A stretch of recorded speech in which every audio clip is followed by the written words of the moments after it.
Yamzo and Rise should be the team contesting Peterbot. I don't think Yamzo and Rise is the right team. I think Cooper Kanata could be the ones that really upset things. 2 or 3 teams start landing Grim Gate, the fight staggers, it stalls out. A healthy Cooper Kanata roll-up, they could really make it messy. Hello, Gamer Night. Where are you calling from, my friend? The USA. And hey, USA. My hot take here is that Yamzo and Rise should be the team contesting Peterbot, because seasons prior they were the top dogs, and now their names are kind of low, and it would be great for them and us as viewers. So you're saying like NA needs a savior? Yeah, is what you're saying. Like, Yamzo and Rise are the ones to do it. That's crazy, bro. Like I love that storyline. We're like, yo, Peterbot and Pollo are winning this shit. Someone needs to contest them. I'm gonna go a step further. Who should be contesting them? Who has a chance to win? And who does this make sense for? Yamzo and Rise is a decent pick too. I like that one. So again, Levin, I don't know how much you're following NA out. Vivid, what do you think? Do you think Yamzo and Rise should be the ones to drop on him? Do you think dropping on them is good? Go give us your thoughts, bro. Listen, I think that honestly, like, I don't think Yamzo and Rise is the right team. And the reason I say that is because the Yamzo and Rise for seasons now have kind of been this team that secretly you won't really ever notice it unless you watch like every VOD. Like you need to watch like 20 games and really see what they're doing.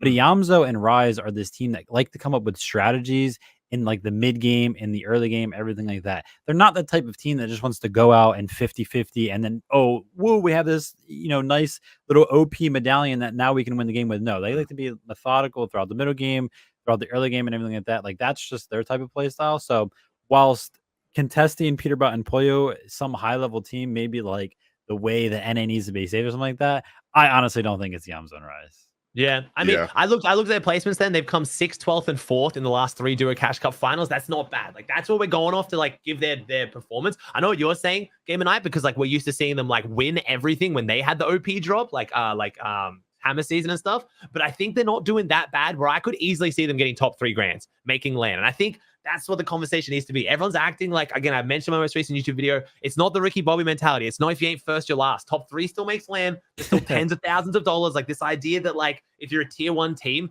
going into grands and you know that if no one contests Peterbot, you can't win, that's still okay. Like I know from viewer perspective, we don't like that storyline, but there is still some value in just playing your tournament to do well, not just to beat Peterbot and Pollo. I will say though, the idea that we're all leaning on the fact that there's no point contesting Peterbot and Pollo because the tier 1 team did it and did bad. I'm sorry. I don't think Acorn and Cold did well in that spawn fight. I don't think they prepared. I don't think they went in with the right mentality. Cold had not been playing. So this mentality that if any tier 1 pro drops on them, they're going to do as bad as Acorn and Cold, I don't think is true. And I love Acorn and Cold, but we know they're the kind of team who do not lock in at the start of a season and then lock in at the end of the season. So I do think that a tier 1 team could drop on Peterbot and Pollo and do way better than Acorn and Cold. I don't think it's Yamzo and Rise though. Yeah, like Acorn and Cole just didn't look like they had prepped at all. Like, and they got wiped as a result. And they left of it. in 3 games. You know their heart wasn't in it. If you leave in 3 games, your heart was not in it. I want like the Quanti, where Quanti was live on stream, going like blow for blow, losing 3 times in a row. Every time. Yeah, every time the game ends, fuck it. Where should we land it better? What did Peterbot do? And then he was telling chat, like, guys, we're gonna learn from this. He's revealing the strats like a dumbass. I'm gonna beat him next game. There was none of that with Acorn and Cold. I feel like they were just they weren't in it. They weren't fully in it. Nah, not at all. And I'm glad you mentioned Quanti there because we had a savior. We had one. It was supposed to be Quanti. And then, dude. And then it got so messy. We still don't even know what's happening there. I still don't even know what's going on there, but it got messy. We'll find out when we queue up. Snaking happened. Yeah. We'll figure it out on the weekend. Is it going to be Yamzo and Rise? No, but I do want NA to have a savior. I want someone to just get into the mix because, again, it's just one of those things where it's like, it would just be a bit like, no, I don't think it would be boring because I think there would be an element of excitement there where it's like, wow, this is actually happening. But it would be cool if there was someone that threw a spanner in the works. For Yamzo and Rise, it doesn't really make sense to me. Even though they have had some like weird Osborne issues just because of like the nature of how big an area they've tried to claim, like they've had a bit of a rocky season. It's not been the best season for them. And I think part of that is when you watch a lot of the games in like open round formats, a lot of it is just because Osborne, they're trying to claim such a big area, you can't claim that area. But they're not really going to have that problem, I think, in grands realistically. They might have a couple teams around to maybe try like, abuse them a bit, in terms of certain pathings and rotates. But for the most part, they have a good Osborne situation. Like when it comes to like a top team contesting Peterbot and Pollo. Like, why would you do it? You do it if you were a top team that didn't really have a good spot solidified, right? Like, if your situation, like your spot, maybe, day two. Even if you're just not doing well Catch-ups. day one, day two is 1.5 point time multiplier. You're going into day two in 30 seconds. You already have 2 kids dropping on you. You did well every time you made it off spawn, but it's looking rough. That's where you put IS on Grimgate and think I'm getting in the mix. But the more people who do that, though, the less appealing that gets. You know what I mean? As soon as there's like 4 or 5 teams there, it starts to get mad messy. But Gamer Night, I'll put it back to you. Like, what position do you think? Like, if Yomzo and Rise were second, like going into day two, on what place do you think they should start dropping on them? For you, because you put it on them. Personally, I don't know too much about the respawn fight situation, but I do know that after last NCS, their vibes are pretty shot after like those allegations that they had. Yeah, that was bad. So if they were able to like con a high team that's like contender caliber, that it could really motivate them and boost up the team morale. I think if Yomzo and Rise get top 3, I think they're going to be ecstatic regardless. They're the big picture teams. They're the Blood X disciples. I think they've got like the big picture in mind, where they're a team who would so happily take second or third over just like the win, but risking it all. I don't know. I think it's a good concept you talked about, of like a tier 1 team who doesn't have a good drop because their drop is a bit messy, landing on Peterbot and Pollo, but I don't think it's Yomzo Rise. I think that's where I would kind of leave it. I want to see someone do it though. I want to see like a team that gets random surprise con by 2 teams start dropping on Peterbot and Pollo. I could see a world. Maybe I'm just reaching here, but the situation at Reckless Railways with our boys Reet and Ritual, Yeah, Reet and Ritual are good fighters too. Like, that's a good duo to spawn fight. Off spawn, right? It's like if they're uncon at Reckless, unless they start like trading Surge with a team around them, like it's gonna be hard to get Surge, right? And they might have a rocky day 1 because of that. Do they go, you know what, this Reckless thing ain't working out, let's switch up? And I've seen people say Reet would not give a shit. Reet would too. Personality wise, he definitely would. When you're talking and like thinking of people who wouldn't care, right? I've seen people, why would a millionaire be fussed about it? Over at Lavish Lair, I think a similar thing is going to happen. Are you doing clicks? I thought you were going to go Booger, bro. I thought you were going Booger. I was going to say clicks and Epic Will, right? Again, I think we'll end up talking about them because spoiler alert, I don't think Clicks wants the drama.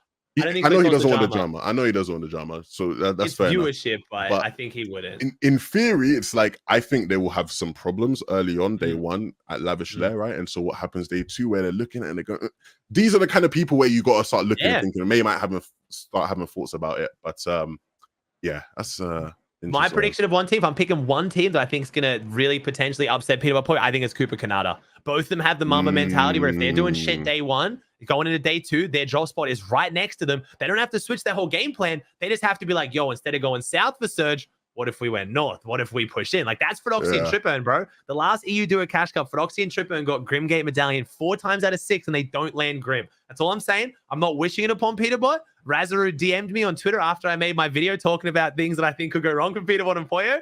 I think that's the biggest issue. I think Cooper Canada could be the ones that really upset things. 2 or 3 teams start landing Grimgate. The fight staggers. It stalls out. A healthy Cooper Canada roll-up, they could really make shit messy for Peterbot and Pollo. We'll see. And Cooper and Canada have, they've had some words with Peterbot and Pollo. Like, there's already something brewing there. True. So there's already a bit of like animosity and resentment there that gives them that motivation. So I like that. I like that angle.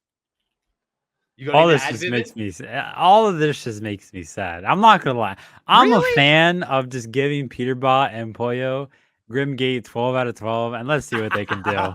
I don't care. Listen, it'll be cool. It's gonna be fun to watch. No need to save NA. Just let it run wild. That's where I'm at. I kind of agree. I don't know. Like, I know why the pros are bored queuing up into a tournament, especially a Duo Cash Cup. Duo Cash Cup, I don't think it's a good example because we're kind of going off Duo Cash Cups as what teams' vibes are going to be like for grants. It's not the same. Duo Cash Cups, the money in them is not the same anymore. The money prize split doesn't make any sense. In grants, pros are still going to be gassed up, motivated, queuing into game 12 if they're in 8th and a win gets them 2nd and they call to land. I still think the vibe's there, even if Peterbot and Pollo are on 1,000 fucking points and the tournament's over for first. I still think as long as the cast, again, Vivid, which I know you obviously like can dictate a lot, and streams like me, Levin on socials, Levin as an analyst, kind of, you guys can keep that storyline going where it's not just first matters. I think it's gonna be fun to watch, bro. Like, it could be, imagine them winning fucking 12 out of 12. Like, shit would be hype. I'm not gonna lie. It would be crazy. And I think also people have to kind of respect, like, funny enough, I think the whole situation for Peterbot and Pollo this season worked out literally perfectly in the sense that, like, Acorn and Cold were like, we're going Grim Gate. And then obviously we had like the whole like Quante thing going on as well. And so like every other team on the map's like, okay, we're not going to Grim Gate. Like we're not going to start practicing Grim Gate. And then it's just like both of those situations, Acorn and Cold, like obviously instantly left. Quante now has left. So it's like no team is really prepared to go Grim Gate at all. And Peterbot, but like looking at it from like a pro player perspective, I've already spent 1-2 weeks looking at this drop spot. Peterbot and Pollo have already spent 1-2 weeks, learning this drop spot. And the crazy thing about Grim Gate is it's one of those POIs where that if you're landing on it in some of these like open qualifiers, right, where you don't know who's going to go to your drop spot and you're kind of just fighting random kids, those are the hardest like kind of like spawn fights to win. And if you're getting that experience and like winning in some situations, like Peterbot and Pollo are just they just own that drop spot. Yeah, they're just ready at the point. There's no preparation that you can do now to catch up to them. They've got it locked down, so no team's gonna be like, let's go there. And just to like add on to that on the last thing, I think they're mentality monsters. I don't think they can like like how like a lot of like one angle I'm seeing a lot of people run with is the whole like day 2 thing of eventually day 2 some teams will start flying in, whether they be good teams or not. Like somebody will fly in, which I think will definitely happen.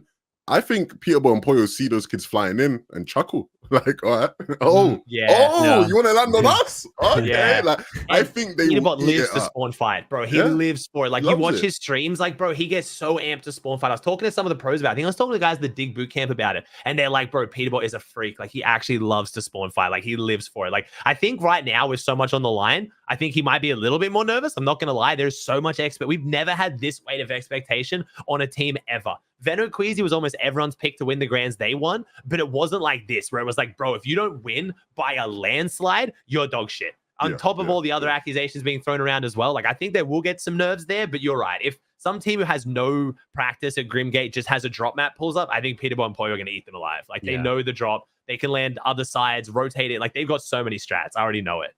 And just the one more kind of like point on that, like somebody in chat said, but who said you have to off spawn kill them?